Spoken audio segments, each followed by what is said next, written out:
সকল শুনে রাখো। তুমি যদি ভাইবা থাকো যে আমি সে আগের মেঘলা আছি, তাহলে ভুল ভাবতেছ। আমি এখন নতুন রূপে শালিমা। এই শালিমার লগে তুমি চাইলেও কিছু করতে পারবা না। এই শালিমার লগে কথা কওয়ার জন্য বুঝা শূন্য কথা কইতে হবে। কি যে বলেন ভাই, এর আগে আমার 2টা বাচ্চা মরা হয়েছে, তারপর আমি ওরে পাইছি। ওরে আমার জীবন দেয়া হইল, যত্নে রাখবো। যদি তোমার কথা কখনো সত্য হয় আর আমি যদি সবকিছু জানতে পারি যে এই কাজটা করেছেন, তার বুক চিরে কলিজা বের করে কোথা থেকে কোকের বিস্কিট এসে অফিসে সোফায় বসে আছে, তোমরা কি দেখো না? আপনারা কি দেখেন না কেউ? মা, আমরা কিন্তু ভিক্ষুক না, ভিক্ষা চাইতে আসি নাই। আমি হচ্ছে মেঘলার বাপ, আর এটা হচ্ছে মেঘলার মা। মেঘলাকে মেঘলা হচ্ছে গিয়ে এই যে এই কোম্পানির মালিক। শুনেছো এই ফকিন্নিদের কথা? ওদের মতো ফকিন্নিদের মেয়ে নাকি এই কোম্পানির মালিক। বুঝেছি, তোরা তো ভিক্ষা করতে আসছিস, টাকা না দিলে এখান থেকে যাবি না। এনে এনে 500 টাকা আর নে। এই 500 টাকা সারাদিন ভিক্ষা করলেও ইনকাম করতে পারবি না। এই 500 টাকা নিয়ে এখান থেকে ভাগ। আর কখনো যেন এই অফিসে তোদের দুজনের মুখ না দেখি। বের হ। আপনি আমাদের মেধা দিন, বিনিময়ে আপনি যা চাইবেন তাই পাবেন। এই টাকাটা আপনি অ্যাডভান্স রাখুন।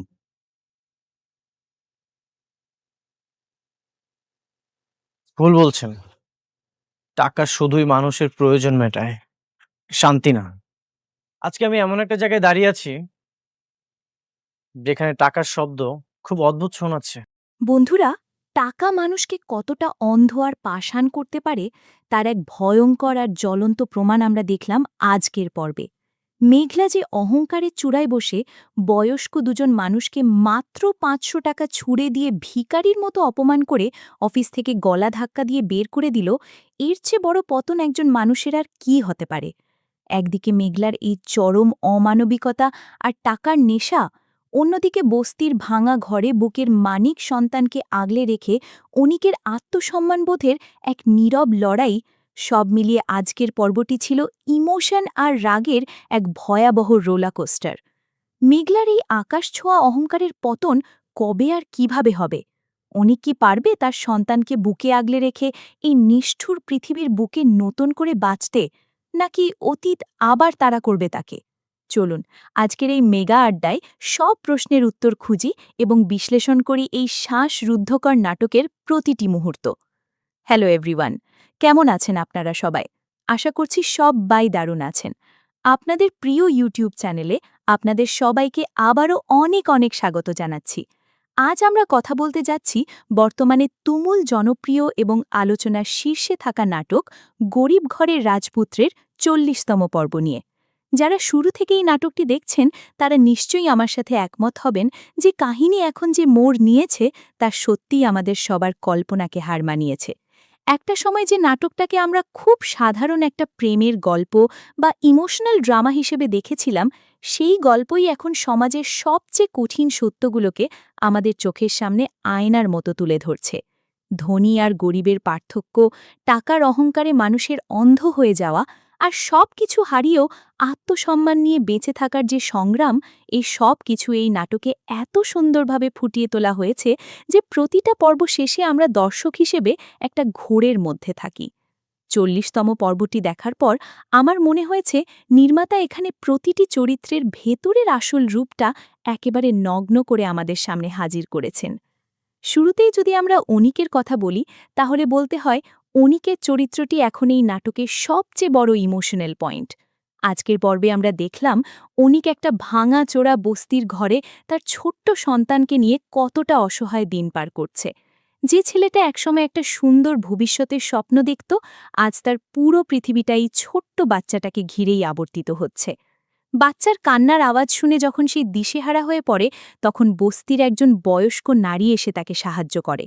এই দৃশ্যটা দেখে আমার মনে একটা কথাই বারবার বাজছিল, টাকা হয়তো মানুষকে বিলাসবহুল জীবন দিতে পারে, কিন্তু বিপদের সময় যে নিঃস্বার্থ ভালোবাসা আর সাহায্য পাওয়া যায়, সেটা এই গরিব মানুষদের কাছেই থাকে।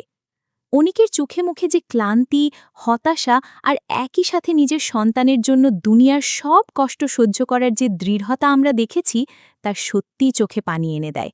এই বয়সে একজন সিঙ্গেল ফাদার হিসেবে তার যে স্ট্রাগল, সেটা দেখে অনিকের প্রতি আমাদের সম্মান যেন আরও বহুগুণ বেড়ে যায়। অনিক প্রমাণ করেছে যে সে সত্যি গরিব ঘরের রাজপুত্র। তার কাছে হয়তো ব্যাংক ব্যালেন্স নেই, বিলাসবহুল গাড়ি নেই, কিন্তু তার কাছে আছে এক আকাশ সমান আত্মসম্মান আর নিজের সন্তানের প্রতি নিখাদ ভালোবাসা। এরপরই আসে সেই মেয়েটির কথা যে ক্রাচে ভর করে হেঁটে অনিকের সেই ভাঙা ঘরে এসে পৌঁছায়। আপনাদের নিশ্চয়ই মনে আছে এই মেয়েটি অনিককে কতটা ভালোবাসে। আজকের পর্বে তার এই নিঃস্বার্থ ভালোবাসার এক অন্যরকম রূপ আমরা দেখলাম। সে শুধু অনিকের জন্যই রান্না করে নিয়ে আসেনি, বরং অনিকের সন্তানের জন্য নতুন জামা কাপড়ও নিয়ে এসেছে। তার চোখে অনিকের জন্য যে মায়া, যে ভালোবাসা, তা যেন এই নিষ্ঠুর গল্পের মধ্যে এক পশলা শান্তির বৃষ্টির মতো। মেয়েটি পরিষ্কারভাবে অনিককে জানিয়ে দেয় যে সে তাকে ছাড়া আর কাউকে নিজের জীবনে ভাবতে পারে না। এমনকি অনিকের এই অতীত, তার সন্তান, সবকিছু মেনেই সে অনিকের পাশে সারা জীবন থাকতে চায়। কিন্তু অনিকের ওই যে আত্মসম্মানবোধ, সে বারবার তাকে ফিরিয়ে দিতে চায়। অনিক মনে করে তার এই ভাঙা জীবনে সে কাউকে জড়ালে সেই মানুষটাও কষ্ট পাবে। কিন্তু সত্যিকারের ভালোবাসা কি এত সহজে হার মানে? মেয়েটির ওই আবেগঘন কথাগুলো প্রমাণ করে যে মেঘলার মতো স্বার্থপর মানুষের বিপরীতেও পৃথিবীতে এমন মানুষ আছে যারা শুধু মন দেখেই ভালোবাসতে জানে। এই দৃশ্যটি আজকের পর্বের অন্যতম একটা সেরা রোম্যান্টিক এবং ইমোশনাল দৃশ্য ছিল। কিন্তু আজকের পর্বের সবচেয়ে বড় টুইস্ট, বা বলা যায় সবচেয়ে বড় রাগের জায়গাটা ছিল মেঘলার পাটটুকু। বন্ধুরা, মেঘলাকে দেখে আজকে আমার নিজেরই মনে হচ্ছিল যে স্ক্রিনের ভেতরে ঢুকে দুটো কথা শুনিয়ে আসি। সে এখন শালিমার বিল্ডার্সের মালিকের চেয়ারে বসে আছে। তার চাল চলন, কথা বলার ভঙ্গি, সবকিছুতেই একটা বিকট অহংকার ঝরে পড়ছে। সে তার অফিসে বসে যখন আসন্ন বিয়ের দাওয়াত দিচ্ছিল, তখন তার কথার মধ্যে যে তাচ্ছিল্য ছিল, তা সত্যিই হজম করার মতো নয়। কিন্তু মেঘলার এই অহংকারের চূড়ান্ত রূপ আমরা দেখলাম যখন সেই বয়স্ক দম্পতি তার অফিসে এসে ঢুকল। এই বয়স্ক দুজন মানুষ, যাদেরকে দেখলেই বোঝা যায় তারা কতটা সহজ সরল এবং সাধারণ, তারা হয়তো কোনো আশায় বা পুরনো কোনো সম্পর্কের টানে মেঘলার অফিসে এসেছিল। কিন্তু মেঘলা তাদের সাথে কি করল? সে তাদের মুখের ওপর চরম অপমানজনক কথা শোনাল। শুধু তাই নয়, মেঘলা নিজের পার্স থেকে ৫০০ টাকার একটা নোট বের করে ওই বয়স্ক মানুষগুলোর দিকে ছুঁড়ে দিল, ঠিক যেন কোনো ভিখারিকে সে খয়রাত দিচ্ছে। তার ডায়লগগুলো ছিল বিষের মতো।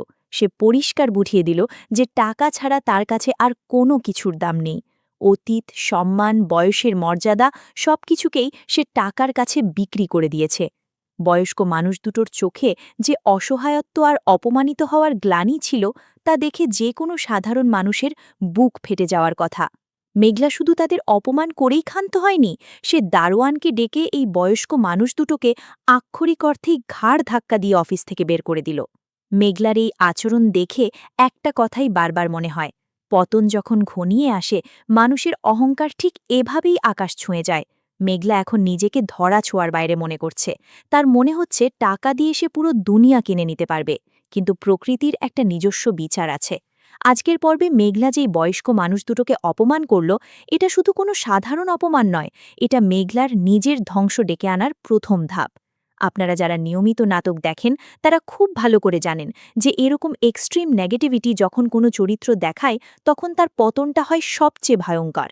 মেঘলার এই অহংকার, এই নিষ্ঠুরতা আমাদের মনে তার প্রতি এতটাই ঘৃণা তৈরি করেছে যে আমরা এখন শুধু অপেক্ষা করছি কবে এই মেয়েটা তার কর্মের ফল ভোগ করবে। অন্যদিকে আজকের পর্বেই আমরা আরেকটা চমৎকার কন্ট্রাস্ট দেখতে পাই। একদিকে মেঘলা টাকার অহংকারে বয়স্ক মানুষদের ঘাড় ধাক্কা দিচ্ছে, আর অন্যদিকে অনিকের কাছে যখন স্যুট বুট পরা কিছু লোক এসে টাকার প্রলোভন দেখায়, তখন অনিক সেই টাকা সরাসরি প্রত্যাখ্যান করে। অনিকের কাছে টাকার চেয়ে নিজের সন্তানের শান্তি আর নিজের আত্মসম্মান অনেক বেশি বড়। এই দৃশ্যটা বুঝিয়ে দেয় যে গরিব হয়েও অনিকের মনটা কত বড়, আর ধনী হয়েও মেঘলার মনটা কতটা ছোট আর নিচু।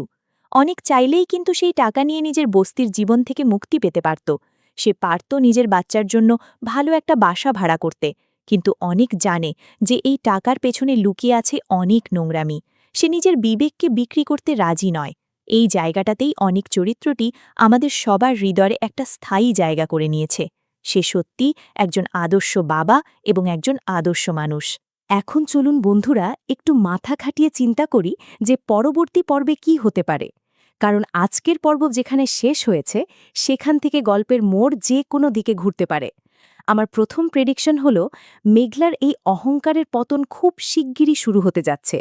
মেঘলা যে নতুন করে বিয়ের পিঁড়িতে বসার স্বপ্ন দেখছে বা যে পার্টনারদের সাথে সে বিজনেস ডিল করছে তাদের মাধ্যমেই সে একটা বিশাল বড় ধোঁকা খেতে যাচ্ছে। মেঘলার এই ওভার কনফিডেন্সটাই তার কাল হয়ে দাঁড়াবে। সে মনে করছে সে সবাইকে কন্ট্রোল করতে পারছে, কিন্তু আসলে সে এমন একটা ফাঁদে পা দিতে যাচ্ছে যেখানে তার ওই শালিমার বিল্ডার্সের চেয়ার, টাকা, গাড়ি সবকিছু এক নিমিষেই ধুলোয় মিশে যাবে। হয়তো এমন একটা সময় আসবে যখন মেঘলা নিজের ভুল বুঝতে পেরে সব হারিয়ে একদম রাস্তায় এসে দাঁড়াবে। দ্বিতীয় প্রেডিকশন হলো অনিক আর ওই ক্রাচওয়ালা মেয়েটির সম্পর্ক নিয়ে। মেয়েটি যেভাবে অনিকের পাশে এসে দাঁড়িয়েছে, অনিক হয়তো আর বেশি দিন তাকে ফিরিয়ে রাখতে পারবে না। সন্তানের মুখের দিকে তাকিয়ে এবং মেয়েটির নিঃস্বার্থ ভালোবাসা দেখে অনিক হয়তো ধীরে ধীরে তাকে নিজের জীবনে জায়গা করে দেবে। তবে এই পথটা খুব একটা সহজ হবে না, কারণ অনিকের ভেতরে পুরনো যে ক্ষতগুলো আছে সেগুলো শুকাতে সময় লাগবে। তবে আমরা মনে হয় আগামী কয়েকটা পর্বে আমরা দেখতে পাব যে অনেক বস্তির এই জীবন থেকে বের হওয়ার জন্য নিজে থেকে কোনো সৎ কাজ বা ব্যবসা শুরু করার চেষ্টা করবে এবং সেই মেয়েটি তাকে সব দিক থেকে সাপোর্ট করবে। তৃতীয়ত, বয়স্ক দম্পতিকে যে অপমান মেঘলা করল এর একটা বিশাল ইম্প্যাক্ট আমরা আগামী পর্বে দেখতে পাব। এই অপমানিত মানুষগুলো যখন অনিকের কাছে গিয়ে সব খুলে বলবে তখন অনিকের ভেতরে মেঘলার প্রতি জমে থাকা ক্ষোভ হয়তো আরও তীব্র হবে। তবে অনিক মেঘলার মতো নিচু হয়ে কোনো প্রতিশোধ নেবে না, বরং অনিক নিজের সততা আর পরিশ্রম দিয়ে এমন একটা জায়গায় পৌঁছাবে যা দেখে মেঘলার চোখ কপালে উঠবে। গল্পটা শেষ পর্যন্ত হয়তো এমন একটা জায়গায় গিয়ে দাঁড়াবে যেখানে মেঘলা তার সব অহংকার হারিয়ে নিঃস্ব হয়ে সেই অনিকের কাছেই এসে ক্ষমা চাইবে যাকে সে একদিন ভিখারির মতো তাড়িয়ে দিয়েছিল। আর সেটাই হবে এই নাটকের সবচেয়ে বড় এবং স্যাটিসফাইং ক্লাইম্যাক্স। পরিশেষে বলতে চাই, গরিব ঘরে রাজপুত্র নাটকের এই পর্বটি আমাদের অনেক কিছু ভাবতে বাধ্য করেছে। টাকা থাকলেই যে কেউ বড় মানুষ হয়ে যায় না, আর গরিব হলেই যে কেউ ছোট হয়ে যায় না, এই মেসেজটা এই পর্বের প্রতিটি ফ্রেমে ফুটে উঠেছে। মেঘলার অভিনয় এখানে এতটাই দুর্দান্ত ছিল যে তাকে আসলেই মন থেকে ঘৃণা করতে ইচ্ছে করে। অন্যদিকে অনিকের অসহায়ত্ব আর বাবার ভালোবাসা আমাদের ইমোশনাল করে দেয়। বন্ধুরা, আজকের মতো আমাদের এই স্পেশাল রিভিউ আর আড্ডা এখানেই শেষ করছি।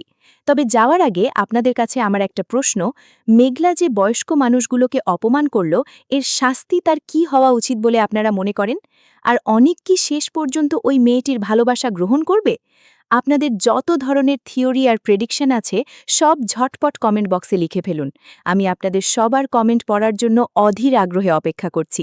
ভিডিওটি যদি আপনাদের ভালো লেগে থাকে তবে অবশ্যই একটা লাইক দেবেন, কারণ আপনাদের একটা লাইক আমাকে আরও নতুন নতুন রিভিউ বানাতে অনেক উৎসাহ দেয়। আর হ্যাঁ, যারা এখনও আমাদের চ্যানেলটি সাবস্ক্রাইব করেননি তারা জলদি সাবস্ক্রাইব করে পাশের বেল আইকনটি বাজিয়ে দিন, যাতে পরবর্তী কোনো এক্সাইটিং রিভিউ আপনাদের মিস না হয়। সবাই অনেক ভালো থাকবেন, সুস্থ থাকবেন। দেখা হচ্ছে খুব শিগগিরই নতুন কোনো ধামাকাদার এপিসোডের রিভিউ নিয়ে। টাটা।